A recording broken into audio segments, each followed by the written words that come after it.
Have you ever reached the end of the month, checked your bank account, and thought, I worked hard, so where did my money go? It's a frustrating feeling, and the strange part is that it doesn't only happen to people with low incomes.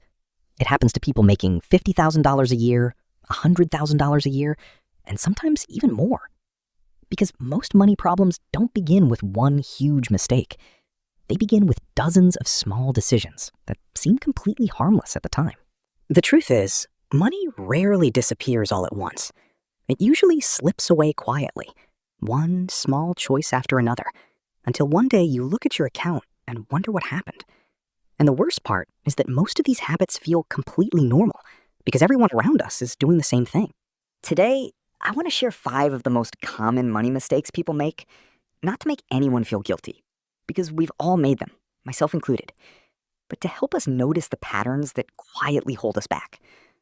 Sometimes becoming better with money isn't about earning more. It's about finally seeing what was invisible all along. The first mistake is believing that small purchases don't matter. Think about how easy it is to spend $5 on coffee, $12 on lunch, or $20 on something online because it was on sale. None of those purchases feels important. In fact, they often feel too small to even think about. That's exactly why they're dangerous. Our brains are very good at noticing big expenses, yet surprisingly bad at noticing small ones.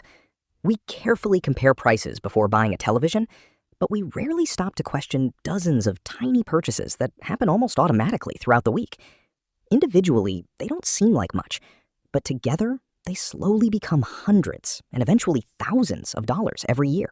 Now, this doesn't mean you should never enjoy a coffee or treat yourself to something nice. Life isn't about removing every little joy just to save a few dollars. The real question is whether you're making those purchases intentionally or simply out of habit. There's a big difference between choosing to spend your money and letting your habits spend it for you. One of the simplest things you can do is track every expense for just 1 week. Not to judge yourself and not to feel guilty, but simply to become aware. You might be surprised by how much money quietly disappears without ever feeling like a major purchase. Awareness is often the first step toward change, because once you see where your money is actually going, you can finally decide where you want it to go instead. The second mistake is something people rarely notice because it doesn't happen overnight. It happens little by little, and that's exactly what makes it so powerful. It's called lifestyle inflation. Imagine getting a raise at work. First, you're excited because it feels like life is finally getting easier. But after a few months, something interesting happens. The extra money slowly disappears. You upgrade your phone, start eating out more often, subscribe to a few more services, maybe finance a nicer car, and before long, your income has increased, but your financial stress hasn't. This happens because as our income grows, our spending often grows with it. We naturally adjust to a more expensive lifestyle until it becomes our new normal. Then the next raise doesn't feel like progress anymore. It simply becomes the amount we need to maintain the life we've already created.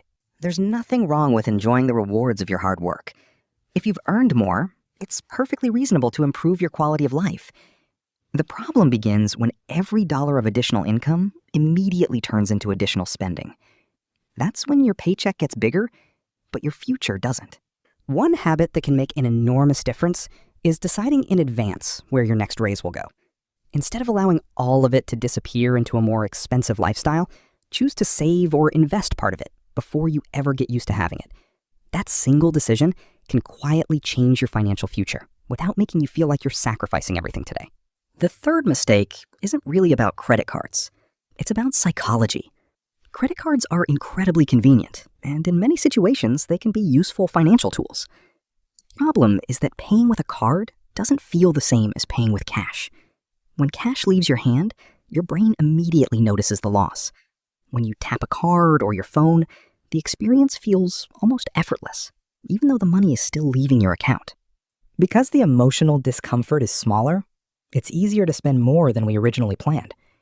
That's why so many people look at their credit card statement at the end of the month and honestly can't remember buying half the things on it.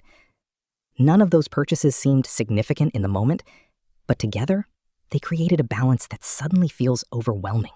The issue isn't the card itself. The issue is spending money that future you has to earn. Every time we carry a balance instead of paying it off in full, we're asking tomorrow's paycheck to pay for yesterday's decisions. And eventually, tomorrow arrives. Credit cards can absolutely work in your favor if you pay the full balance every month and treat the card as a payment method instead of extra income. But the moment a credit card starts making lifestyle decisions for you instead of simply processing your purchases, it's no longer serving you. You're serving the debt. Progress rarely feels exciting. And that's okay, because most of the things that truly improve our lives happen quietly.